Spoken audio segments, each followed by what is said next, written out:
الحمد لمن قدر خيرا وخمالا والشكر لمن صور حسنا وجمالا فرد صمد عن صفة الخلق بريء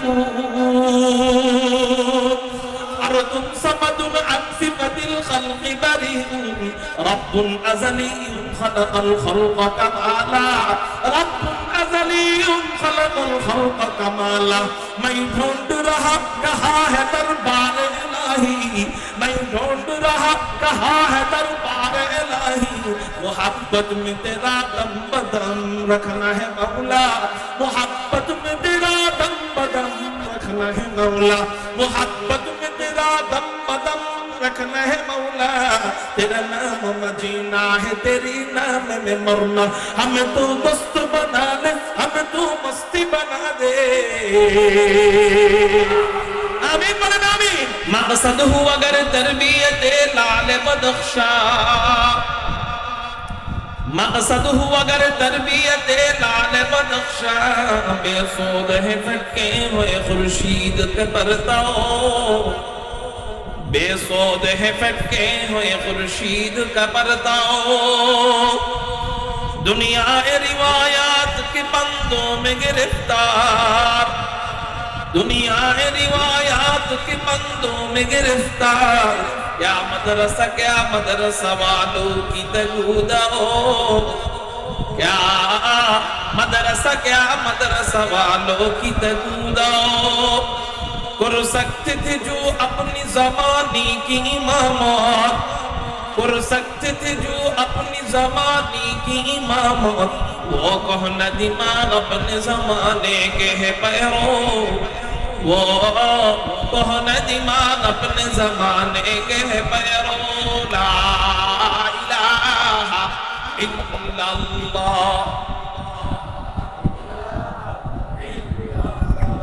ला इलाहा इल्लल्लाह ला इलाहा इल्लल्लाह ला इलाहा इल्लल्लाह अल्लाह अल्लाह क्या मज़ा मुर्शिद के मैखाना में है अल्लाह अल्लाह क्या मज़ा मुर्शिद के मैखाना में है दोनों आलम की हकीकत एक पैमाने में है ला इलाहा इल्लल्लाह ला इलाहा जोरे ला इलाहा इल्लल्लाह ला इलाहा इल्लल्लाह ला इलाहा इल्लल्लाह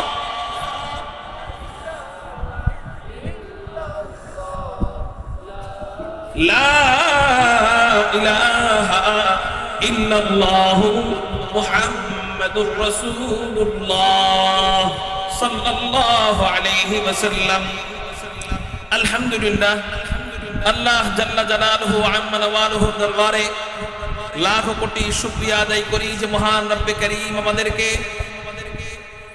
নতুন বাজার বাড়িধারা যে ব্লক দক্ষিণ নয়ানগর ইসলামী যুব সমাজের উদ্যোগে আয়োজিত তাফসীরুল কুরআন মাহফিলে রব্বে কায়নাত রব্বে করিম আমাদেরকে আসার বসার তৌফিক দান করেছেন সেই জন্য সবাই অন্তরের অন্তঃস্থল থেকে শুকরিয়া আদায় করি উচ্চ কণ্ঠে চিৎকার দিয়ে বলি আলহামদুলিল্লাহ মুহতারাম হাজরিন আমার অত্যন্ত ভালো লেগেছে যুব সমাজের মাহফিল এই জন্য কেন ঢাকার মূল কেন্দ্রগুলোতে যুব সমাজের মাহফিল সাধারণত এখন হয় না কারণ যুবকরা এত সময় পায় কই যুবকরা সারা দিন তো মোবাইল নিয়ে ব্যস্ত এত সময় যুবকদের কোথায় যুবকরা সারা দিন তো অবৈধ প্রেম প্রীতি নিয়ে ব্যস্ত এত সময় যুবকদের কোথায় সারা দিন তো আড্ডায় ব্যস্ত এদের মাহফিল করবে এই চিন্তা ধারণার বাইরে এরা থাকে এদের শরীর দেখলেই বোঝা যায় এরা মাহফিলের লোক না কারণ ঢাকা শহরে যেভাবে অশ্লীলতা অবাধ নারী পুরুষের মিলামেশা চলে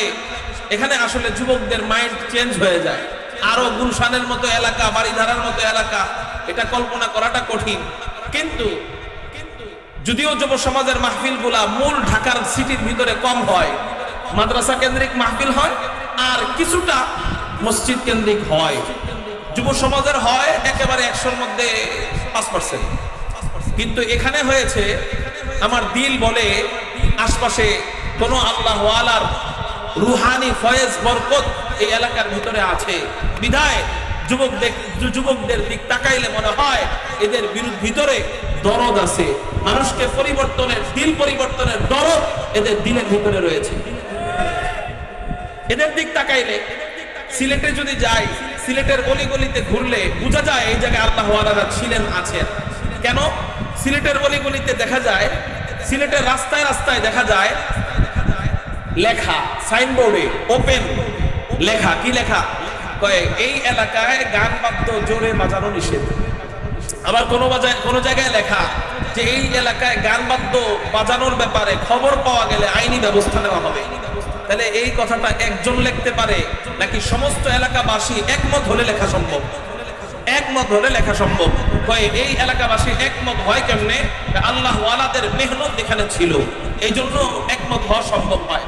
এতগুলা যুবক এখানে মাহফিল করছে কেমনে, করলো কেমনে? খোঁজ নিয়ে দেখা যাবে তাদের বাবারা, তাদের দাদারা আল্লামা নূর হোসেন কাসিমি রহমতুল্লাহ আলাইহির সাথে সম্পর্ক ছিল। বিধায় তার ঘ্রাণ উনি নাই, কিন্তু ঘ্রাণ রয়ে গেছে। এই ঘ্রাণটা আমরা চাই। এখনো যারা আল্লাহ ওয়ালা আছে আমরা তাদের সাথে সম্পর্ক করব, বেশি বেশি উলামায়ে কেরামদের সোহবতে যাব। আল্লাহ যেন পরবর্তী প্রজন্মকেও আমরা এরকম কিছু উপহার দিতে পারি, আল্লাহ যেন আমাদেরকে সেই তৌফিক দান করে। বিশেষ করে ঢাকা শহরে, কারণ ঢাকা শহরে আসলে বললামই তো মাহফিল করার মানসিকতা যুবকদের নাই। আল্লাহ এরকম যুবক আরো তৈরি করে দিক। এই যুবকদেরকে আপনারা সাপোর্ট দিবেন, পারবেন না ইনশাআল্লাহ? আল্লাহ এই যুবক ভাইদেরকে কবুল করেন বলে আমিন। আমি আপনাদের সামনে পবিত্র কুরআনুল কারীমের একটি আয়াতে কারীমা তেলাওয়াত করেছি। আল্লাহ পাক রব্বুল আলামিন কুরআনুল কারীমের মধ্যে বলেন, আউযু বিল্লাহি মিনাশ শাইতানির রাজীম, বিসমিল্লাহির রহমানির রহিম। وسيق الذين اتقوا ربهم إلى الجنة زمرا حتى إذا جاءوها وفتحت أبوابها وقال لهم خزنتها سلام عليكم طبتم فادخلوها خالدين। আল্লাহু আকবার মত হয় নাই, চিৎকার দিয়ে বলি আল্লাহু আকবার। আযকুরুনি আযকুরকুম ওয়াশকুরুলি ওয়ালা তাকফুরুন। আল্লাহ বলেন তোরা আমার নামের জিকির করবি, আমি আল্লাহ তোদের নামের জিকির করব। নবীজি বলেন একা একা আল্লাহর নামের জিকির করবা, আল্লাহ তোমার নামের জিকির একা একা করবে। আর তুমি ভরা মজলিসে আল্লাহ পাকের নামের জিকির করবা, আল্লাহ ভরা মজলিসে তোমার নামের জিকির করবে। এই জন্য এই সমস্ত মজলিসে আইসা কেউ কৃপণতা করব না, এখানে ভাবতে বসে থাকবো না, এখানে জবান খুলবো, জবান খুললে লাভ। আমিও মানুষের সামনে জিকির করব, আমিও জামাতের সাথে জিকির করব, আল্লাহ জামাতের সাথে জিকির করবে, আমিও একত্রে জিকির করব, আল্লাহ কোটি ফেরেশতাদেরকে নিয়ে আমার নামের জিকির করবে। এই আমরা নিয়া, এই আগ্রহ নিয়া চিৎকার দিয়ে বলি না আল্লাহু আকবার। এটা আমি বললাম দেখে বলছেন, এখন থেকে আর বলবো না, শুধু ইশারা দিব। আল্লাহর নাম এত বলায় বলায় বলানো লাগে কেন? এই সাউন্ড বয়ানের শেষ পর্যন্ত চাই পাবো তো ইনশাআল্লাহ। আল্লাহ আল্লাহ আমাদের জবানটা কবুল করো না, আল্লাহ আমাদের জিকিরটা কবুল করো না, সবাই বলি আমিন। মুহতারাম হাজিরিন, আল্লাহ বলতেছেন ওয়াসিকাল লাযীনা তাকাউ রাব্বাহুম ইলাল জান্নাতি যুমারা। ও বান্দারা, ওয়াসিকাল লাযীনা তাকাউ রাব্বাহুম ইলাল জান্নাতি যুমারা, যারা মুত্তাকি বান্দা হবে, যারা আল্লাহর ভয়ে গুনাহ থেকে দূরে থাকবে, যারা আল্লাহর ভালোবাসায় গুনাহ ছেড়ে দিবে, আল্লাহ পাক রব্বুল আলামিন বলতেছেন ওই সমস্ত মুত্তাকি বান্দাদেরকে তলে তলে জান্নাতের দিকে নিয়ে যাওয়া হবে। আল্লাহ পাক রব্বুল আলামিন আমাদেরকে জান্নাতের অফার দিতেছেন তাকওয়ার মাধ্যমে। বলেন জান্নাতের অফার দিতেছেন কিসের মাধ্যমে? বলেন না, তাকওয়ার মাধ্যমে। এই আয়াতের মধ্যে আল্লাহ তাকওয়ার আগ্রহ বাড়াইতেছেন। জান্নাতের কথা বইলা, পুরস্কারের কথা বইলা ছাত্রদের পড়ার আগ্রহ বাড়ায়, তো জান্নাতের কথা বইলা আল্লাহ আমাদেরকে তাকওয়ার আগ্রহ বাড়াইতেছেন। আমরা যেন তাকওয়া অবলম্বন করি, এটা আল্লাহ জান্নাতের বয়ানের মাধ্যমে বাড়াইতেছেন। যেহেতু আল্লাহ জান্নাতের বয়ানের মাধ্যমে বাড়াইতেছেন, সেহেতু আমি একটু জান্নাত নিয়ে আলোচনা করি। আল্লাহ যেন আমাদেরকে জান্নাতি আলোচনার মাধ্যমে আমাদের দিলের ভিতরে তাকওয়ার আগুন জ্বালায় দেয়। সবাই বলি আমিন। ওই জান্নাতটা কেমন রে ভাই, যেই জান্নাতে আমরা যাব, এই জান্নাতটা কেমন? তিরমিজি শরীফের হাদিস, হযরতে আবু হুরায়রা রাদিয়াল্লাহু তাআলা আনহু নবীজিকে জিজ্ঞাসা করেন, ইয়া রাসূলুল্লাহ, ইয়া হাবিবাল্লাহ, আমরা যেই জান্নাতে যাব, এই জান্নাতটা আল্লাহ কি দিয়ে বানায়? নবীজি বলেন, ও আবু হুরায়রা, আমরা যেই জান্নাতে যাব, এই জান্নাতটা আল্লাহ কি দিয়ে বানায়? ওই জান্নাতটা আল্লাহ বানায় লাবিনাতুল মিন ফিদ্দা। আল্লাহ জান্নাতের কোন ইট জান্নাতের রূপা দিয়া বানায়। ওয়া লাবিনাতুল মিন যাহাব। আল্লাহ জান্নাতের কোন ইট জান্নাতি স্বর্ণ দিয়া বানায়। চিৎকার দিয়া বলেন না সুবহানাল্লাহ।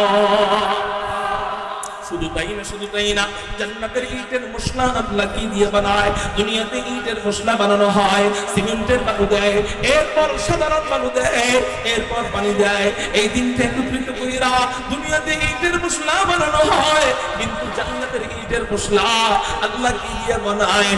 জান্নাতি আতো মিশক আমর দিয়া আল্লাহ পাক রব্বুল আলামিন জান্নাতের ইটের মশলা তৈরি করে।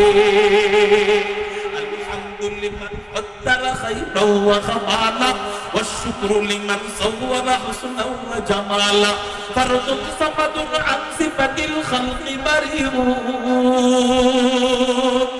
فرد صمد عن صفة الخلق بريء رب أزلي خلق الخلق كمالا رب أزلي خلق الخلق كمالا मैं ढूंढ रहा कहाँ है दरबार इलाही मैं ढूंढ रहा कहाँ है दरबार इलाही मोहब्बत में तेरा दम बदम रखना है मौला मोहब्बत में तेरा दम बदम रखना है मौला मोहब्बत में तेरा दम बदम रखना है मौला तेरा नाम मजीना है तेरी नाम में मरना हमें तो दोस्त बना ले हमें तो मस्ती बना दे आमीन बोलें आमीन हमें तो दोस्त बना ले हमें तो मस्ती बना दे हमें तो प्यार बना ले हमें तो यार बना ले हमें तो प्यार बना ले हमें तो यार बना ले तू खुदा बंद यमीनी तू खुदा बंद शिमाली तू खुदा बंद यमीनी तू खुदा बंद शिमाली तू खुदा बंद अराबी तू खुदा बंद समावी तू खुदा बंद अराबी तू खुदा बंद समावी तू खुदा मालिक फिरदौस खुदा खालिक तू ना तू खुदा मालिक फिरदौस खुदा खालिक तू ना तू ना फरमान के रहमान तू गुनाहगार के गफ्फार तू ना फरमान के रहमान तू गुनाहगार के गफ्फार कारो जबान যেন বন্ধ থাকে না চিৎকার দিয়ে বলেন না আল্লাহু আকবার মুহতারাম হাজরিন আল্লাহ আমাদেরকে এবার ওই জান্নাতের কাছে নেবেন জান্নাতের কাছে মুত্তাকি বান্দারা যাওয়ার পর জান্নাতের কাছে জান্নাতি বান্দারা যাওয়ার পর আল্লাহ পাক রব্বুল আলামিন বলেন হাত্তা ইদা জাউহা আল্লাহ পাক রব্বুল আলামিন বলেন জান্নাতি বান্দারা মুত্তাকি বান্দারা যখন জান্নাতের কাছে যাবে মজার কথা খেয়াল করেন বয়ান শোনার সময় এত খাওন দাওয়ান খাইলে বয়ানের রূহানিয়ত পাওয়া যায় না এইজন্য আমি দেখছি চান্সে আমি খাবো না আপনাকে খাইতে দিব না রাজি আছেন তো ইনশাআল্লাহ খাইলে সবাইরে দিতে হইব আমরাও মানুষ হেরাও মানুষ ঠিক না বেঠি যদি একটু আগে আপনি খাইলেন যে আমার তো মেশিন চালাইতে হইব তো মেশিনে তেল দিতে হইব না আপনাকে তো আর মেশিন চালানোর দরকার নাই এই জন্য আপাতত খাওয়া দাওয়া বন্ধ করেন বয়ানের টাইমে শুধু বয়ান খাওয়ার টাইমে শুধু খাওয়া ঠিক আছে নি মুহতারাম হাজরিন, বলতেছিলাম আল্লাহ বলতেছেন হাত্তা ইদা জাউহা, যখন জান্নাতের বান্দারা, যখন মুত্তাকি বান্দারা জান্নাতের কাছে আসবে তখন কি হবে? আল্লাহ বলেন, সিরিজ বলতেছেন আল্লাহ বলেন ওয়া ফুতিহাত আবওয়াবুহা, জান্নাতের সবগুলা দরজা খুলে দেওয়া হবে। জান্নাতের দরজা কয়টা? বুখারী শরীফের হাদিস। জান্নাতের দরজা কয়টা? ফিল জান্নাতি সামানিয়াতু আবওয়াবিন, জান্নাতের দরজা 8টা। চিৎকার দিয়ে বলেন জান্নাতের দরজা কয়টা? কি কি নাম? এক নম্বর বাবুস সালাহ, 2 নম্বর দরজার নাম বাবুল জিহাদ,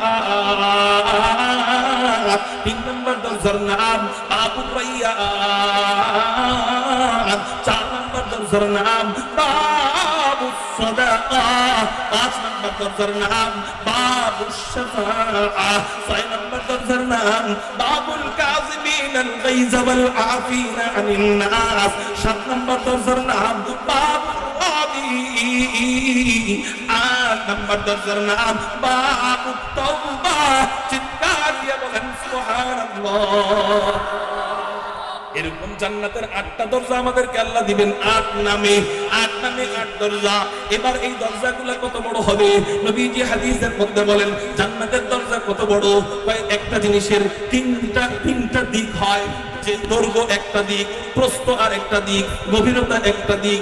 জান্নাতের দরজার দৈর্ঘ্য কত এটা আমি জানি না, জান্নাতের দরজার গভীরতা কত এটা আমি জানি না, কিন্তু নবীজি হাদিসের মধ্যে জানায় দেয় জান্নাতের দরজার পাশ কতটুকু। নবীজি বলেন জান্নাতের দরজার যে চৌকাঠ হবে, এক চৌকাঠ থেকে আরেক চৌকাঠের দূরত্ব, এক সাইড থেকে আরেক সাইডের দূরত্ব 40 সানা, কমপক্ষে 40 বছরের রাস্তা। চিৎকার দিয়ে বলেন না সুবহানাল্লাহ। এই জান্নাতি আলোচনা শুনতে খারাপ লাগে না ভালো লাগে? শুনলেই যদি এত ভালো লাগে, চাইলে না জানি কত ভালো লাগবে। যুবক ভাইরা, শুধু মাহফিল করলেই হবে না, জান্নাতে যাওয়ার ফিকিরও করা লাগবে। আল্লাহ আজকের মাহফিলের সবাইকে, আমাদেরকে একসাথে এক স্লোগানে, এক কাফেলায় জান্নাতে ঢোকার তৌফিক দিও। সবাই বলি আমিন। এবার আল্লাহ এরকম একটা দরজা দান করবেন, যে দরজার পাশ 40 সানা, কমপক্ষে 40 বছরের রাস্তা। এই দরজা দিয়ে আল্লাহ আমাদেরকে জান্নাতে ঢোকানোর আগে আমাদের 4 সাজে সজ্জিত করবেন। চিৎকার দিয়ে বলেন না, আমাদেরকে কয় সাজে সজ্জিত করবেন? কেন? যুবক বিয়ে করতে যাও তো কত সাজুগুজু করে যাও, কেন এত সাজো? কনেকে আনতে যাই না, সাজলি কি হয়? আচ্ছা, দুনিয়ার এক কনেকে আনতে যাও, কত সাজগোজ করো, জান্নাতের মধ্যে কি পাইবা? জান্নাতে হুজুরের সামনে দাঁড়াইতে হবে, জান্নাতি বিবির সামনে দাঁড়াইতে হবে, জান্নাতি মেহমানের সামনে দাঁড়াইতে হবে, জান্নাতের খাদেমদের সামনে দাঁড়াইতে হবে, জান্নাতের সুন্দর সুন্দর ফেরেশতার সামনে দাঁড়াইতে হবে। সর্বশেষ সবচেয়ে সুন্দর আল্লাহ, জান্নাতে আল্লাহকে দেখা যাবে এরকম কান্না চেহারা নিয়া, এরকম টেঙ্কু মার্কা শরীরের সাইজ নিয়া, এরকম বেগুনি কালার চেহারা নিয়া জান্নাতে ঢুকলে এটা কি মানায়? এই জন্য আল্লাহ পাক রব্বুল আলামিন আমাদেরকে 4 সাজে সজ্জিত করবেন। কয় সাজে? আমি পাইছি 4টা, আরো থাকতে পারে আমার জানা নাই, আমি পাইছি 4টা। এই 4 সাজে আল্লাহ আমাদেরকে সজ্জিত করবেন। 1 নম্বর সাজ, এখনো জান্নাতে ঢুকি নাই, জান্নাতে ঢোকার আগে আল্লাহ পাক রব্বুল আলামিন আমাদের সাইজের পরিবর্তন করে দিবেন। তুমি বেটে হওয়ার কারণে, তুমি খাটো হওয়ার কারণে কাঙ্ক্ষিত নারীতে তুমি পাও না, বিয়ে বাড়ির থেকে তোমাকে না করে দেয়, কনের পক্ষ তোমাকে না করে দেয়, ছেলে তো খাটো। আচ্ছা তুমি আল্লাহওয়ালা হয়ে যাও না, আল্লাহ তোমাকে জান্নাতে কত লম্বা করবেন। বুখারী শরীফের হাদিসের মধ্যে পাওয়া যায়, নবীজি বলেন আল্লাহ একজন জান্নাতীকে আব্বা জান আদমের সমান 60 হাত লম্বা বানায় দিবে। এই হলো 1 নম্বর পরিবর্তন। 2 নম্বর পরিবর্তন হবে আপনার জান্নাতের এরিয়া আপনার, আমার জান্নাতের এরিয়া আমার জান্নাতের এরিয়া আপনার জান্নাতের এরিয়ার সাথে মিলবে না, আপনার জান্নাতের এরিয়া আমার জান্নাতের সাথে মিলবে না। আপনার জান্নাতের এরিয়া কত বড় হবে? আপনার আমল যত বেশি, আপনার জান্নাতের এরিয়া কত বড়, আমার আমল যত বেশি, আমার জান্নাতের এরিয়া তত বড়। প্রশ্ন হইল হুজুর, যার আমলই নাই তার জান্নাতের এরিয়া কতটুকু? কয় যার আমলই নাই, একটা আমলও নাই, একটা নেকিও নাই, শুধু জাররা পরিমাণ ঈমান নিয়ে কবরে গেছিল, সর্বনিকৃষ্ট সবচেয়ে নিকৃষ্ট মুসলমানদের মধ্যে ওই সবচেয়ে খারাপ, ওর চেয়ে খারাপ কেউ নাই, ওর চেয়ে খারাপ কেউ নাই, ওরেও আল্লাহ কোনো আমল নাই, আমল সারা ওরেও আল্লাহ কমপক্ষে 10 মহাবিশ্বের সমান, 10 দুনিয়ার সমান জান্নাত দান করবে। ওরে দান করবেন 10 দুনিয়ার সমান। আপনি তো ওর তুলনায় ভালো। কেন? আপনি ভালো বইলেই তো মাহফিলে আসছেন বইলেই তো সুবহানাল্লাহ পড়তেছেন, সুবহানাল্লাহ পড়তেছেন, আল্লাহর নাম বলতেছেন, দেখেই তো আপনি সর্বনিকৃষ্ট না। তবে নিজেকে সর্বনিকৃষ্ট ভাবা এটা আলাদা, কিন্তু আমি বলতেছি, আপনি নিজের কথা নিজে বলতেছেন না, আমি বলতেছি আপনি এখানে আসছেন ওই নিকৃষ্ট ব্যক্তির তুলনায় আপনি অনেক ভালো। কারণ আপনি এখান থেকে বাড়ি যাইবেন কমপক্ষে 50 লাখ নেকির গাঁথি নিয়ে যাবেন। 50 লাখ নেকি যার আছে, 50 লাখ নেকি যার আছে, এক নিকৃষ্ট হইতে পারে? নিকৃষ্টকে যার এক নেকিও নেই, শুধু ঈমানটা আছে। শুধু কি আছে? ওই ঈমানের বরকতে একেবারে সর্বশেষ আল্লাহ জান্নাত দান করবেন। এটা একটা লম্বা হাদিস আছে বুখারী শরীফের ভিতরে, সর্বশেষ জান্নাতের ব্যাপারে। তো এই সর্বশেষ যাকে জান্নাত দিবে তাকে 10 দুনিয়ার সমান। এবার আপনার ওর তুলনায় একবার সুবহানাল্লাহ যে বেশি পড়ছে, ওর তুলনায় জান্নাত একটু কি পাবে? বড় পাবে। তো ওর তুলনায় কত বড় পাবে? আমার ক্ষুদ্র জ্ঞান বলে ওর তুলনায় আল্লাহ একবার সুবহানাল্লাহ পড়নেওয়ালা ব্যক্তিকে কমপক্ষে 3 দুনিয়ার সমান বড় জান্নাত দান করবে। মানে যার কোনো আমল নাই ওকে দিবে 10 দুনিয়া, আর যার আমল নামায় একটা সুবহানাল্লাহ পাওয়া গেছে তারে কমপক্ষে দিবে 13 দুনিয়া। হুজুর কেমনে? একবার সুবহানাল্লাহ পড়লে, বুখারী শরীফের হাদিস, মুসলিম শরীফের হাদিস, একবার সুবহানাল্লাহ পড়লে পুরা দুনিয়ার মাঝখানের যত খালি জায়গা আছে সমস্ত খালি জায়গা আল্লাহ নেকি দিয়ে পরিপূর্ণ করে দেয়। তাহলে পুরা দুনিয়ার নেকি দিয়ে কি করবো আমরা? এটা ভাতের লগে মিশাই খাবো না? এই নেকি জান্নাতের টাকা, জান্নাত কিনার, জান্নাত ক্রয় করার মুদ্রা হলো এই নেকি।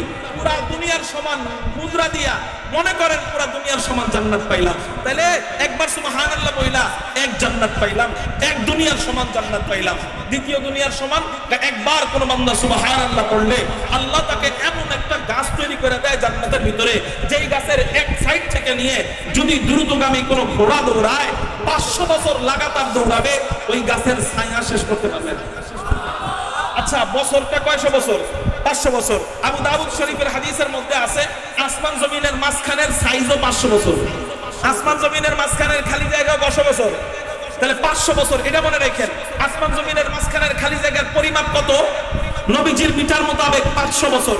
তাহলে 500 বছরের দুনিয়ার সমান নেকি পাইলাম আগে, তার মানে এক দুনিয়ার সমান নেকি মানে এক জান্নাত, এক দুনিয়ার সমান জান্নাত।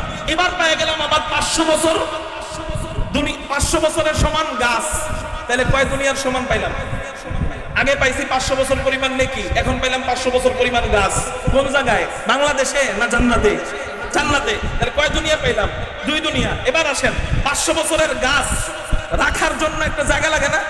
500 বছরের গাছ রাখার জন্য একটা জায়গা লাগে না? গাছ যদি হয় 100 বছর দূরত্বের, জায়গা হবে 100 বছর দূরত্বের।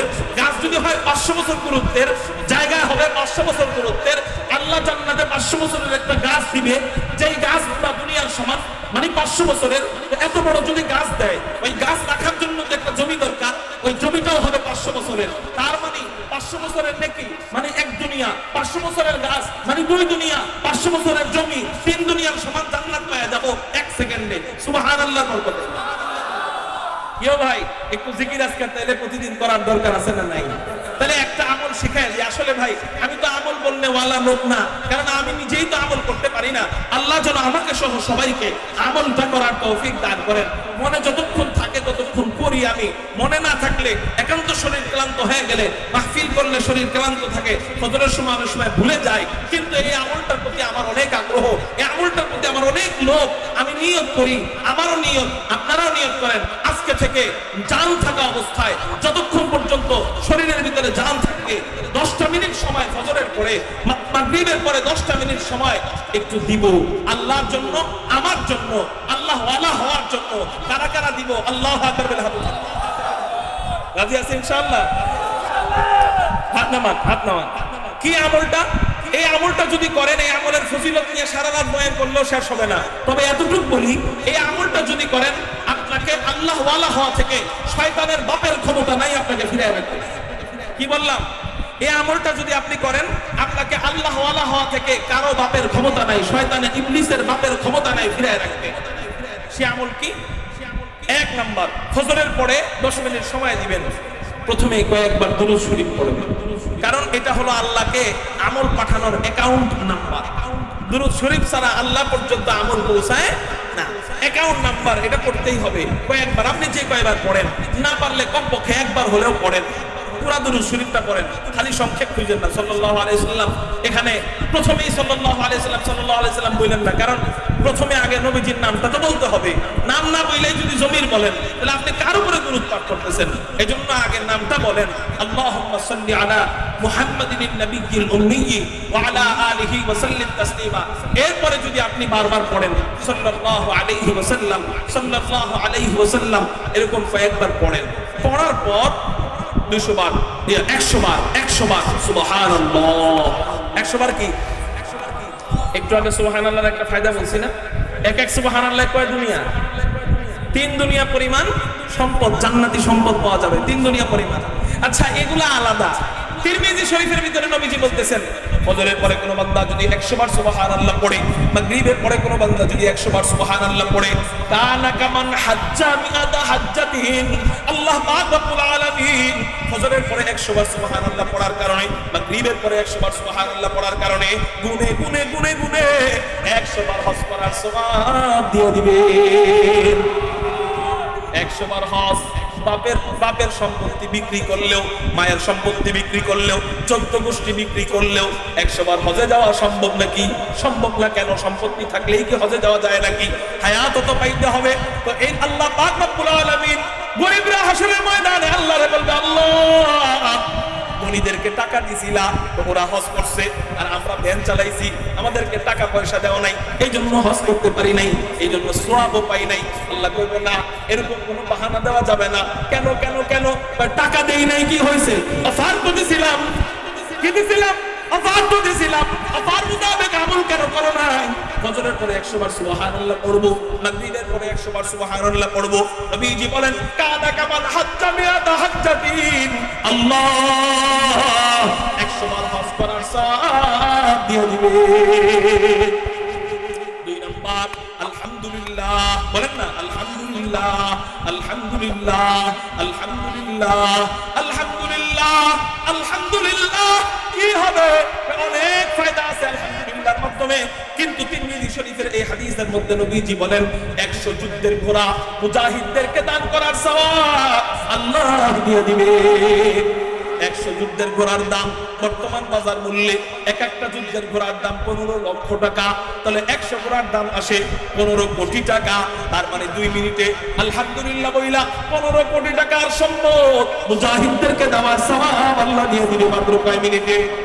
2 মিনিটে। এই গেল 2 নাম্বার। 3 নাম্বার, এটা আরো বড়। নবীজি বলেন, 100 বার আল্লাহু আকবার পড়বা, ফজরের পরে 100 বার আল্লাহু আকবার, মাগরিবের পরে 100 বার আল্লাহু আকবার। তো কি হবে? কি হবে? 100 বার আল্লাহু আকবার অর্থ আল্লাহ সবচেয়ে বড়। আল্লাহরে তুমি বড় বললা, আল্লাহ তোমারে ছোট করে দিবে, এটা তো হইতে পারে না। আল্লাহরে বড় বললা, আল্লাহ তোমারে দুনিয়ার সবচেয়ে বড়টা দিয়ে দিল। কেমনে 11টা দেয়, ওই দিন ওই রাতে সমস্ত মাখলুক মিলে যতই নফল ইবাদত করুক না কেন, আপনি 100 বার আল্লাহু আকবার কইরা ঘর থেকে বের হইছেন, চাকরিতে চইলা গেছেন, কলেজে চইলা গেছেন, স্কুলে চইলা গেছেন, রিকশা চালাইতে চইলা গেছেন, ভ্যান চালাইতে চইলা গেছেন, দোকানটা খুলছেন, আর কোনো কিছুই করেন নাই, আর একবারও জিকির করেন নাই, একেবারে জোহর পর্যন্ত দুনিয়ার কাজ করছেন, পেটের কাজ, পেট কামানোর জন্য, পেটের খাবার দেওয়ার জন্য রিজিক করছেন, আল্লাহর কোনো কাজ করেন নাই, শুধু দুনিয়ার কাজ করছেন। অপক্ষান্তরে অন্য একজন ব্যক্তি সারাদিন বসে বসে নফল জিকির করছে, নফল ইবাদত করছে, হ্যাঁ তুমি 100 বার আল্লাহু আকবার কইরা ঘর থেকে বের হওয়ার কারণে অথবা মসজিদ থেকে বের হওয়ার কারণে আল্লাহ তোমার এত নেকি দিবে, দুনিয়ার সবাই মিলে নফল ইবাদত করে তোমার চেয়ে বেশি নেকি সে পাবে না। আল্লাহ আল্লাহু আকবার 100 বার বলনেওয়ালাকে সবার চেয়ে বেশি নেকি দিবে। তবে নবীজি বলেন, হ্যাঁ যদি আরেকজন আল্লাহু আকবার তিনটা ফালায় 100 বার, তাইলে তোমার সমান সমানে আসবে। সুবহানাল্লাহ বলেন। তাহলে পড়বো কিনা 100 বার আল্লাহু আকবার? 4 নাম্বার লা ইলাহা ইল্লাল্লাহ, লা ইলাহা ইল্লাল্লাহ, লা ইলাহা ইল্লাল্লাহ। নবীজি বলেন কি হবে কি হবে? আরে লা ইলাহা ইল্লাল্লাহর ফজিলত যদি বলা শুরু করি তাহলে কি আজকের বয়ান শেষ করা সম্ভব হবে নাকি? হবে না। এইজন্য অত ফজিলত বলবো না, শুধু এই হাদিসটা বলবো যে হাদিসটা বলতেছিলাম। এই হাদিসের মধ্যে নবীজি বলেন কোন ব্যক্তি ফজরের পরে 100 বার লা ইলাহা ইল্লাল্লাহ, মাগরিবের পরে 100 বার লা ইলাহা ইল্লাল্লাহ, আল্লাহ পাক রব্বুল আলামিন ইসমাঈলের বংশের 100 গোলাম আল্লাহর রাস্তায় আল্লাহর জন্য আযাদ করে দেওয়ার সওয়াব দিয়ে দিবে। ইসমাঈলী বংশ মানে কার বংশ বুঝেন নাই আপনারা? ইসমাঈলী বংশ মানে কার বংশ? আমাদের নবীজির বংশ। আমাদের নবীজির নাম মুহাম্মদ, তার পিতার নাম আব্দুল্লাহ, তার পিতার নাম আব্দুল মুত্তালিব, তার পিতার নাম হাশিম, তার পিতার নাম আব্দে মুনাফ, তার পিতার নাম হুসাইন, তার পিতার নাম কিলাব, তার পিতার নাম মুররা, তার পিতার নাম কাআব, তার পিতার নাম লুহি, তার পিতার নাম গালিব, তার পিতার নাম ফিহর, তার পিতার নাম মালিক, তার পিতার নাম নজর, তার পিতার নাম কিনানা, তার পিতার নাম খুজাইমা, তার পিতার নাম মুদরিকা, তার পিতার নাম ইলিয়াস, তার পিতার নাম মুদার, তার পিতার নাম নিজার, তার পিতার নাম মাআদ, তার পিতার নাম আদনান, তার পিতার নাম মুদাদা, তার পিতার নাম মুকদ্দিম, তার পিতার নাম নাহুর, তার পিতার নাম তাইরাহা, তার পিতার নাম ইয়ারুব, তার পিতার নাম ইয়াশজুব, তার পিতার নাম নাবিদ, তার পিতার নাম হযরতে ইসমাঈল আলাইহিস সালাতু ওয়াস সালাম। ইসমাঈল মানে আমাদের নবীজির বংশধর, ইসমাঈলের বংশের সন্তান মানে আমার নবীর বংশের পুরো আওলাদ রাসূল কোন জায়গায় আটকে গেছে, কোন জেলখানায় আটকে গেছে, অথবা গোলামের জিনজিরে আবদ্ধ হয়ে গেছে।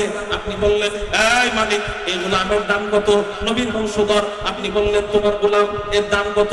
ওই বলল নবীর বংশধর তো দাম অনেক। আপনি বললেন যতই হোক 100 গোলাম তুমি আমাকে দিয়ে দাও। আপনি টাকা দিয়ে দিলেন, আওলাদ রাসূলদের 100 গোলাম আপনি নিলেন, নিয়ে বললেন তোমরা শুধু কুরাইশ বংশ হওয়ার কারণে, সাইয়্যিদ বংশের হওয়ার কারণে, নবীর বংশের সন্তান হওয়ার কারণে যাও কোটি কোটি টাকা দিয়ে তোমাদেরকে আমি ক্রয় করে আযাদ করে দিলাম, মুক্ত করে দিলাম, স্বাধীন করে দিলাম, এটার যে সওয়াব হবে। ফজরের পরে পড়ে 100 বার লা ইলাহা ইল্লাল্লাহ, লা ইলাহা ইল্লাল্লাহ। নবীজি বলেন এমন সওয়াব আল্লাহ 2 মিনিটে দিয়ে দিবে। কয়শো বার হইল? 400 বার। এক একটা 2 মিনিট করে হইলে কয় মিনিট গেল? 8 মিনিট। এবার বাকি আছে কয় মিনিট? 10 মিনিট হইতে কয় মিনিট বাকি? 2 মিনিট বাকি আছে। এই 2 মিনিটে কি করব? এই 2 মিনিটে পড়ব আস্তাগফিরুল্লাহ, গুনাহের কথা স্মরণ করে করে। আল্লাহ আমি জিনা করেছি, আল্লাহ আমার চোখের জিনা হয়েছে, আল্লাহ আমার কানের জিনা হয়েছে, আল্লাহ আমার জবান দিয়ে গীবত করেছি, আল্লাহ আমি চুরি করেছি, আল্লাহ আমি নামাজ জীবনে বহুবার ত্যাগ করেছি। ও মাওলাই কারীম রে, গুনাহের কথা স্মরণ করে করে আমি তোমার কাছে ক্ষমা চাইতেছি। আস্তাগফিরুল্লাহ, আস্তাগফিরুল্লাহ, আস্তাগফিরুল্লাহ। কয়শো বার?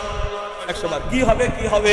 নবীজি বলেন আল্লাহ পাক রব্বুল আলামিন, নবীজির কথাটা এখানে নাই বললাম, এখানে আয়াতের কথা বইলা দেই, আয়াতের কথা বইলা দেই। আল্লাহ পাক রব্বুল আলামিন বলেন ফাকুল তুস্তাগফিরু রাব্বাকুম ইন্নাহু কানা গাফফারা ইরসিলিস সামাআ আলাইকুম মিদরারা ওয়া ইউমদিদুকুম বিআমওয়াল। আল্লাহ পাক রব্বুল আলামিন বলেন এক নাম্বার আল্লাহ ক্ষমাশীল, মানে হলো আল্লাহ ইস্তেগফার পড়ার বরকতে তোমাকে মাফ করে দিবেন। দুই নাম্বার কি বলছেন? ইউরসিলিস সামাআ আলাইকুম মিদরারা, এটা তরজমা করলাম না। এরপরে বলতেছেন ওয়ায়ুমদিদুকুম বিআমওয়াল, এটা তরজমা করব। কেন করব? হুজুর আল্লাহ ওয়ালা তো হইতে চাই, কিন্তু রিজিকের অভাব, সংসারের পিছু টান, এইজন্য সুদ খাইতে হয়। হুজুর সুদ ছেড়ে দিলে তো আমি মরেই যাবো, এই সুদের জন্য আল্লাহ ওয়ালা হইতে পারি না, চুরি করি এই জন্য আল্লাহ ওয়ালা হইতে পারি না, ব্যবসায় মানুষকে ঠকাই এই জন্য আল্লাহ ওয়ালা হইতে পারি না। হুজুর আল্লাহ ওয়ালা তো হইতেই চাই, কিন্তু আল্লাহ তো টাকা পয়সা দিতেছে না, এই জন্য চুরি করি, এই জন্য সুদ খাই। তো সুদ খাই দেখা আর আল্লাহ ওয়ালা হওয়া হচ্ছে না, তো এখন কি করব? আল্লাহ কয় চুরিটা বাদ দাও না কিছুদিনের জন্য, সুদটা বাদ দাও না, বাদ দিয়ে কি করবা? আল্লাহর উপর ভরসা করে ইস্তেগফার পড়ো। আল্লাহ কয় আল্লাহ কোরআন মিথ্যা? ইস্তেগফার পড়ার বরকতে আল্লাহ বলেন ওয়ায়ুমদিদুকুম বিআমওয়াল, ইস্তেগফার পড়ার বরকতে আল্লাহ তোমার মালের মধ্যে, সম্পত্তির মধ্যে বরকত দিয়ে দিবেন, তোমার সম্পদ আল্লাহ বাড়ায় দিবেন। চিৎকার দিয়া বলেন সুবহানাল্লাহ। তাহলে বোঝা গেল এই পিছনের এই 5 তাসবিহ, এটা আল্লাহ ওয়ালা হওয়ারও তাবিজ, আল্লাহ ওয়ালা হওয়ারও ট্যাবলেট, আবার রিজিক আসারও ট্যাবলেট। সুবহানাল্লাহ। এরপরে কয়েকবার দুরূদ শরীফ পড়বো ইনশাআল্লাহ।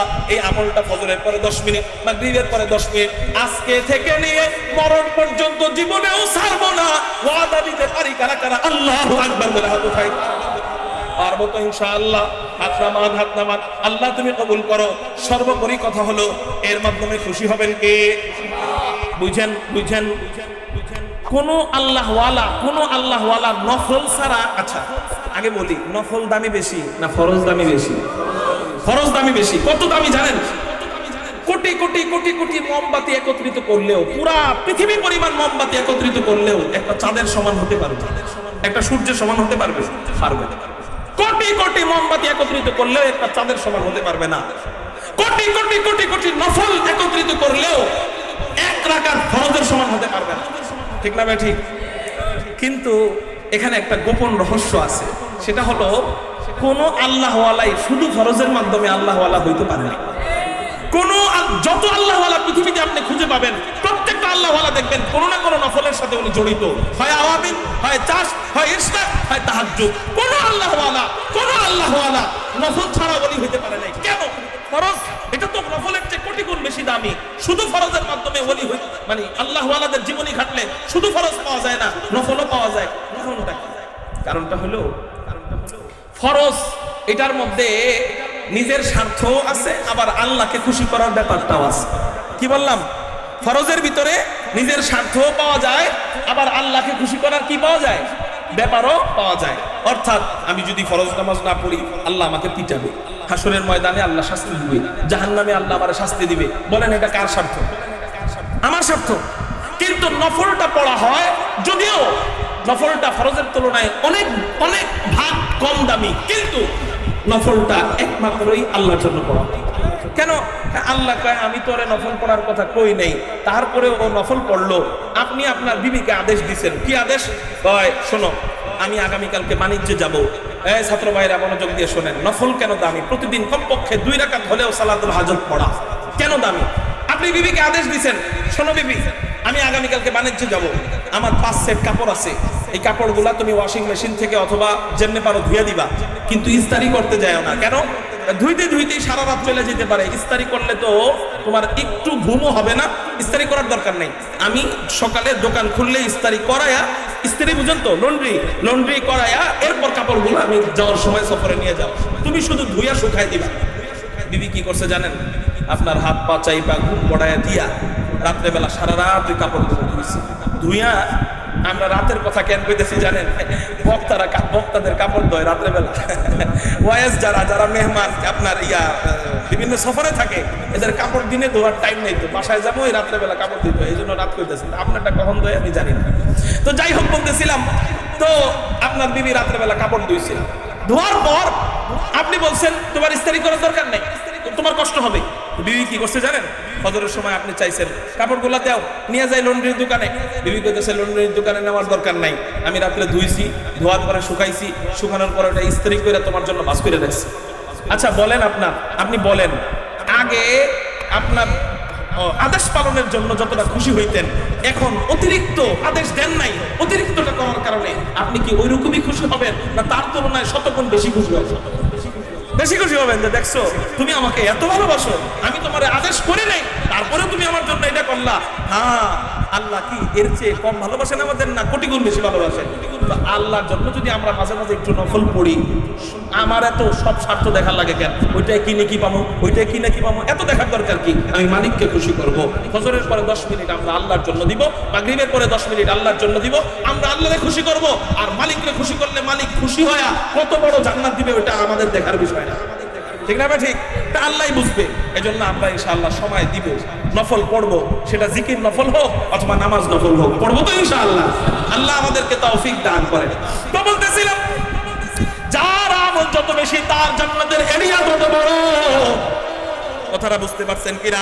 যার আমল যত বেশি তার জান্নাতের এরিয়া তত বড়। জান্নাতে ঢোকার আগে আল্লাহ আমাদের কয়টা পরিবর্তন দিবেন মনে আছে নি কথাটা? 4টা পরিবর্তন। 2 নম্বর পরিবর্তন হলো আমাদের জান্নাতের এরিয়ার মাঝে, আমার জান্নাতের যে এরিয়া থাকবে ওই এরিয়ার মাঝে আল্লাহ আমাকে সবচেয়ে সুন্দর, আমার বিবিকে সবচেয়ে সুন্দরী, আপনার জান্নাতের এরিয়ার মাঝে আপনাকে আল্লাহ সবচেয়ে সুন্দর, আপনার বিবিকে আল্লাহ সবচেয়ে সুন্দরী বানায় দিবে।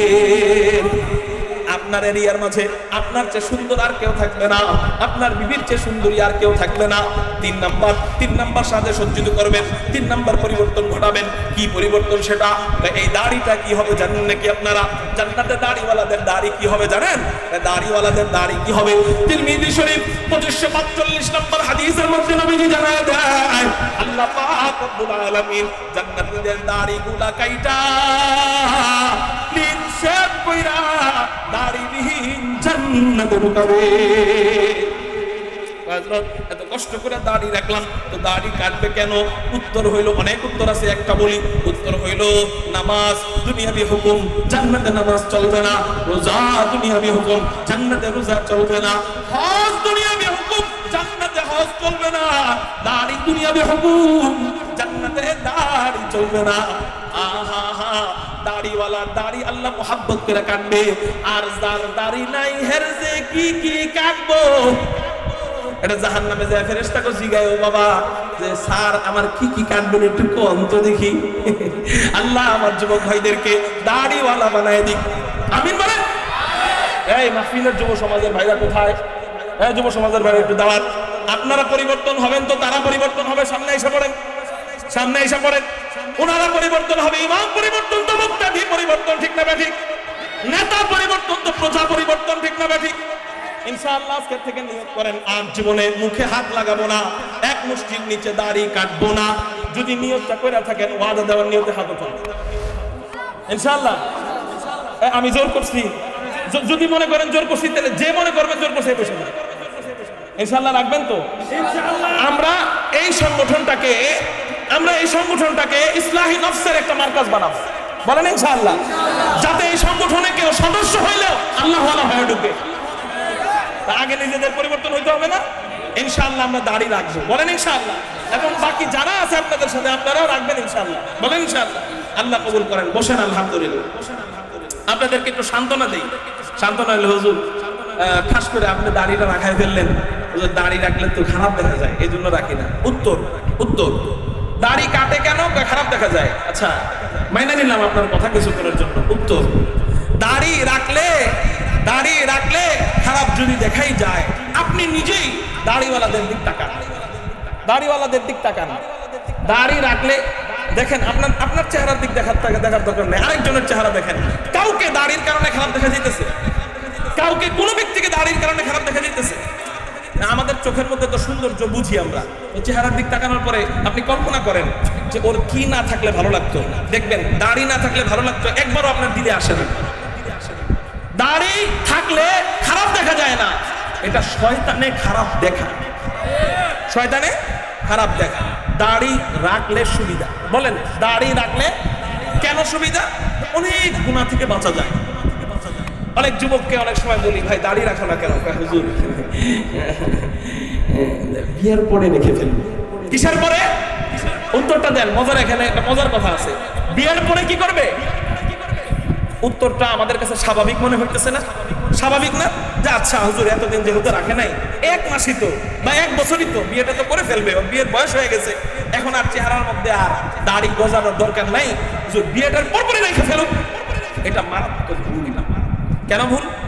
যেই মেয়ে তোমাকে দাড়িতে পছন্দ করবে না সেই মেয়ে হবে বদ্দিন, আর যে মেয়ে বদ্দিন হবে সেই মেয়ে রাত 12টা বাজে ফ্রেন্ডদের সাথে আড্ডা মারবে, তুমি না করলে তোমার বিরুদ্ধে মামলা করবে। যেই মেয়ে বদ্দিন হবে সেই মেয়ে বেনামাজি হবে, তুমি চাইলেও করে নিয়ে নামাজের ঘর করতে পারবে না। যেই মেয়ে বদ্দিন হবে সেই মেয়ে, বিশেষ করে এই গুলশান আপনাদেরই তো কাছে, রাত 12টা বাজে স্বামীকে ঘরে রেখা ফ্রেন্ডদের সাথে মদের বারে চলে যাবে। যেই মেয়ে বদ্দিন হবে, যেই মেয়ে বলবে আমার স্বামী দাড়িওয়ালা হোক, এটা আমি চাই না, ওই মেয়ে বদ্দিনের চূড়ান্ত পর্যায়ে আছে। ওই মেয়ের দ্বারা কখনো আল্লাহওয়ালার মা হওয়া আশা করা যায় না। ওই মেয়ে জীবনে তার শাশুড়ির খেদমত করবে না, বলবে আমি তোমারই তো খেদমত করি না, তুমি কে, তোমার কাজ আমি কেন করব, তোমার নিজেরটা তুমি বাইরে খাও, তোমার কাপড় তুমি ধুয়ে খাও। যেখানে এই মেয়ে কথা বলে সেই মেয়ে জীবনে শাশুড়ির খেদমত করবে, সেই মেয়ে জীবনে শ্বশুরের খেদমত করবে।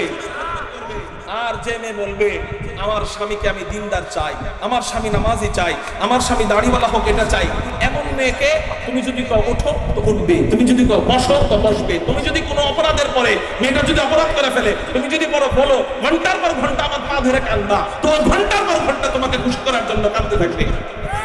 ওই মেয়ে, যেই মেয়ে দাড়িতে তোমাকে পছন্দ করবে সেই মেয়ে তোমাকে নামাজে ধাক্কায় ধাক্কায় পাঠাবে। যেই মেয়ে তোমাকে দাড়িতে পছন্দ করবে, তুমি একবার কথা বললে ওর চোখ নিচে নেমে যাবে, আর কোনো জবাব দিবে না। আর যে মেয়ে তোমাকে দাড়িতে পছন্দ করবে না, তুমি গালি দিবা একটা, ও জুতার বাড়ি দিব 10টা। ঠিক না ঠিক? ডিভোর্স হয় কেন? ডিভোর্স হয় কেন? সুন্দরীদেরই যদি ঘর ভালো থাকতো, সুন্দরীদের সংসার, ছেলে সুন্দর আর মেয়ে সুন্দর, ছেলে সুন্দর এবং মেয়ে সুন্দরী, এটাই যদি সংসার ভালো চলতো, তাহলে বাংলাদেশের গায়ক গায়িকা, নায়ক নায়িকাদের এত ডিভোর্স হইতো না। বাংলাদেশের সবচেয়ে বেশি ডিভোর্স নায়ক নায়িকার, গায়ক গায়িকার। কেন কেন কেন? ওরা সৌন্দর্য খুঁজছে, দিন খুঁজে নাই। আমরা সৌন্দর্য খুঁজলেও আমাদের অবস্থা এমন হবে, আমরা সৌন্দর্য পরে আগে দিনকে প্রাধান্য দিতে হবে। দাড়ি রাখো, যেই মেয়ে তোমাকে বলবে তো দাড়ি ছাড়া ছেলেকে আমি পছন্দ করি না, আপনি বলবেন আলহামদুলিল্লাহ, এই দাড়ি তোর মতো কাল লাগিনিকে চিনাই দিছে। তুই যে খারাপ, তুই যে খারাপ, তুই যে নষ্ট মেয়ে, এটা আমার দাড়ি তোরে চিনাই দিছে। অতএব দাড়ি রাখা বিয়ের পরে ভালো না আগে ভালো? দাড়ির মাধ্যমে চিনা যাবে মেয়ের আসল চরিত্র। ঠিক না ঠিক? এই জন্য ইনশাআল্লাহ আমরা বিয়ের পরে নয়, আগে দাড়ি রাখবো, বলে ইনশাআল্লাহ। আর একটা কথা বলি, সেটা হলো চারা গাছ, ফুলের চারা গাছ কিনে আনার পর প্রথমে 20 টাকা দিয়ে একটা চারা গাছ আনছেন, আনার পরে মাটিতে বুনে দিচ্ছেন, প্রথমে কি সুন্দর লাগবে? এটাকে যত্ন করতে হবে, বড় হবে, ফুল ধরবে, এরপর না ভালো লাগবে। এই যে তুমি একটু দাঁড়াও তো বাবা, হ্যাঁ দাঁড়াও, ও তো কাছে নাই, ওর দাঁড়িয়ে আছে। নাম কি তোমার? বয়স কত? 19 বছর। এই 19 বছর ওর চেহারায় কোনো দাড়ি হয় নাই, খেয়াল করে। হঠাৎ করে তখন দাড়ি হবে, যেই চেহারায় 19 বছর কিছু ছিল না, হঠাৎ করে যদি, আচ্ছা আমি চশমায় যেমনি পড়ছি, হঠাৎ করে যদি এমনি পড়ি সুন্দর দেখা যাবে না? তো 19 বছর ওর চেহারা দাড়ি হয় নাই, হঠাৎ করে যদি দাড়ি হয়, একটু অন্যরকম লাগবে না? লাগবে কিনা? আচ্ছা চশমাটা যদি সবসময় এমনি পড়ার নিয়ম থাকতো, আপনারা হাসতেন নি? হাসতেন? সবসময় যদি এমনি নিয়ম থাকতো, হাসতেন। হঠাৎ করে মানুষ কিছু দেখলে একটু অন্যরকম লাগে। হঠাৎ দাড়ি যখন গজাবে তখন ওর কাছে একটু কেমন কেমন জানি লাগে, সরম সরম লাগবে। মার কাছে যাইতে, বোনের কাছে যাইতে, ভাইয়ের কাছে যাইতে, বিশেষ করে গার্লফ্রেন্ডের কাছে যাইতে একটু কেমন কেমন জানি লাগবে। ঠিক না ঠিক? বসো। ওই চারা গাছের মতো এখন একটু খারাপ লাগে দেখে, যদি কাটটা ফালাই দাও তাহলে হবে? চারা গাছে আর ফুল হবে? তো যদি তুমি 5টা মাস ওই গাছের সেবা করো, গাছের যত্ন নাও, ইনশাআল্লাহ সুন্দর লাগবে। ঠিক না ঠিক? 5টা মাস দাড়ি রাইখা দেখো, যদি খারাপ দেখা যায় আমার ফোন দিও, একটা ফোন। যদি খারাপ দেখা যায় আমার ফোন দিও। ওই নোয়াখালীর একটা জায়গা আছে উড়ির চর, কি নাম কি? তো এখানে একবার মাহফিলে গেছি, মাহফিলে যাওয়ার পর যুবকদেরকে এইভাবে দাড়ি রেখেছি। তো যুবকদেরকে বলছি আগামী বছর দাড়িওয়ালা চেহারা নিয়ে দেখা করতে পারবা? হ্যাঁ হুজুর পারবো। আগামী বছর ফোন দিছে, হুজুর ডেট দেন। আমি কই ভাই ডেট তো খালি নাই, আপনারা আগে যোগাযোগ করেন নাই কেন? সিজনের মাঝখানে যোগাযোগ করতেছেন এখন। হুজুর আপনি যদি ডেট না দেন আপনার দাড়ি কেটে ফেলবেন। ডেট না দিলে কি করবো? আমি কইলাম আচ্ছা ঠিক আছে, তাহলে আমার একটা পরীক্ষা হয়ে যাক, কারণ একবার যে দাড়ির মজা বুঝে, একবার যে আল্লাহর মজা বুঝে, সে জীবনে ওই লাইন থেকে ফিরে আসতে পারে না। ঠিক না ভাই? ঠিক।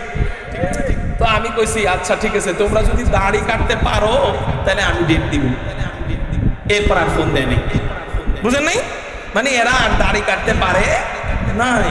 এই জন্য ভাই, দাড়ির মধ্যে যে কত সৌন্দর্য আছে, তোমাকে আমি একটা চাক্ষুষ প্রমাণ দিয়ে যাই। 6টা মাস সময় দাও। দাড়ির আগের ছবি অবশ্যই তো আছে, এই ছবিটা আর দাড়ি রাখার পরের ছবিটা একটু মিলাইবা। মিলানোর পর দেখবা যে কোন ছবিটা ভালো লাগে। অবশ্যই দাড়িওয়ালা চেহারা ভালো লাগবে। এবং কয়েকদিন পরে আমি পত্রিকা ঘাটতে ঘাটতে হঠাৎ একটা পৃষ্ঠা আমার সামনে আসছে। হেডলাইনের মধ্যে আমার চোখটা আটকে গেছে। হেডলাইনে লেখা, সারা বিশ্বের জরিপে নাকি, যারা জরিপ করে, কারা করে ভাই জানি না, জরিপ করার পরে দেখা গেছে আমরা নারীদেরকে খুশি করার জন্য দাড়ি কাটি না। সারা বিশ্বের জরিপে দেখা গেছে অধিকাংশ নারীরাই নাকি দাড়িওয়ালা পুরুষকে পছন্দ করে। এই জন্য এটা বাস্তব প্রমাণ পাওয়া যায়। স্কুল কলেজের অধিকাংশ মেয়েরা এখন হুজুর বিয়ে করতে চায়। ঠিক না ভাই? ঠিক। হ্যাঁ, এমনও আছে ভাই, বিশ্বাস করবেন, মাসনা সুলাসা রুবা 4 নাম্বার বউ পর্যন্ত হইতে রাজি। কেন? এদের সংসারে সহজে ফাটল হয় না। হুজুরদের সংসার গরিব হইতে পারে, মাগার বিচ্ছেদ হয় না, ডিভোর্স হয় না। আর তোমাদের সংসারে তো ডিভোর্স হয় কেন? তুমি খুশি করছো বউরে, আল্লাহ, তুমি বেজার করছো আল্লাহরে দাড়ি কাইটা, আল্লাহ বেজার করে তোমারে। আর হুজুররা খুশি করে আল্লাহকে, আল্লাহ খুশি করে হুজুরের সংসারে। ঠিক না ভাই? ঠিক। এই জন্য ইনশাআল্লাহ আজকের বয়ান থেকে আর কিছু শিখি আর না শিখি, আমরা দাড়িটা রাখবো, কাটবো না ইনশাআল্লাহ। আল্লাহ তুমি কবুল করো, বলি আমিন। শেষ কথা, কয় পরিবর্তন হবে? আমাদের দাড়ি জান্নাতে থাকবে না, এটাই আমরা খুশি, বলেন আলহামদুলিল্লাহ। 3 নাম্বার পরিবর্তন, আল্লাহ আমাদের দাড়ি কাইটা জান্নাতে ঢুকাবেন। 4 নাম্বার পরিবর্তন হবে, শেষ, বুঝছেন না? বোঝার কথা। 4 নাম্বার পরিবর্তন হবে, আল্লাহ পাক রব্বুল আলামিন 4 নাম্বার যে পরিবর্তন করবেন সেটা হলো আমাদের বয়সের পরিবর্তন। আল্লাহ আমাদের বয়সটা 30 থেকে 33 বছরের যুবক, আল্লাহ নারীদের বয়সটা 30 থেকে 33 বছরের যুবতী। কোন হাদিসে পাওয়া যায় আল্লাহ নারীদের বয়স 18 বছরের যুবতী বানায় দিবেন। এরপর আল্লাহ আমাদেরকে জান্নাতের ভিতরে প্রবেশ করাবেন। আমরা এরপর জান্নাতে প্রবেশ করব। আল্লাহ বলেন, ওয়াকালা লাহুম খাযানাতুহা সালাম। জান্নাতের দারওয়াজা আমাদেরকে সালাম দিবে। তাই না, শুধু তাই না, জান্নাতের ফেরেশতারা আমাদেরকে সালাম দিবে, জান্নাতের হুরুল মান আমাদেরকে সালাম দিবে, জান্নাতের বিবিরা আমাদেরকে সালাম দিবে, জান্নাতের গোলামরা আমাদেরকে সালাম দিবে, জান্নাতের চাকর চাকরানীরা আমাদেরকে সালাম দিবে, জান্নাতের ফেরেশতারা আমাদেরকে সালাম দিবে। আল্লাহ বলবেন, আমার সব বান্দারা, আমার সব জান্নাতি বান্দারা জান্নাতে ঢুকতেছে, সবাই শুধু সালাম দিতেছে, সালাম। আমি আল্লাহ আর বাকি থাকবো কেন? আমি আল্লাহ আমার বান্দা বান্দিকে আজকে আমার কুদরতি জবান দিয়া সালামে কওলি দিব, সালামুন কাওলাম মির রাব্বির রহিম। আল্লাহ আল্লাহ ওই দিন নিজে আমাদেরকে সালাম দিবেন। বলেন বলেন, এত সুন্দর জান্নাতে, এত চমৎকার জান্নাতে চাইতে চাই কারা কারা? আল্লাহু আকবার বলে হাত উঠাই। আপনার আল্লাহ যদি কখনো তৌফিক দেয়, আল্লাহ যদি কখনো তৌফিক দেয়, ইনশাআল্লাহ সামনে যদি কখনো আসি, মনে করায় দিয়েন ইনশাআল্লাহ সামনে আলোচনা করব কিভাবে জান্নাতের হুররা আমাদের সামনে নাচ করবে, কিভাবে জান্নাতের হুররা আমাদের সামনে গান গাইবে। তিরমিজির হাদিসের মধ্যে এগুলা পাওয়া যায়। কিভাবে আল্লাহ আমাদের নাজ নেয়ামত দিবে, কিভাবে আল্লাহ আমাদের বাগানগুলা, আমাদের ফলগুলা আমাদের মুখের সামনে আনবে, কিভাবে নবীজি আমাদের সাথে সাক্ষাৎ করবেন, কিভাবে জান্নাতে আল্লাহ মাজিদ নামক মাঠে আমাদের সাথে সাক্ষাৎ করবেন, কিভাবে আমাদের সাথে সাক্ষাৎ করে আল্লাহ সূরা রহমান তেলাওয়াত করবেন। ইনশাআল্লাহ সামনে কোনদিন বলবো আল্লাহ আমাদেরকে তাকওয়া অবলম্বনের মাধ্যমে, নামাজ পড়ার মাধ্যমে, দাড়ি রাখার মাধ্যমে, আল্লাহ আমাদের সুহবতে থাকার মাধ্যমে ওই জান্নাতে যাওয়ার তৌফিক দান করেন। আমিন। ওয়া আখিরু দাওয়ানা আলহামদুলিল্লাহি রাব্বিল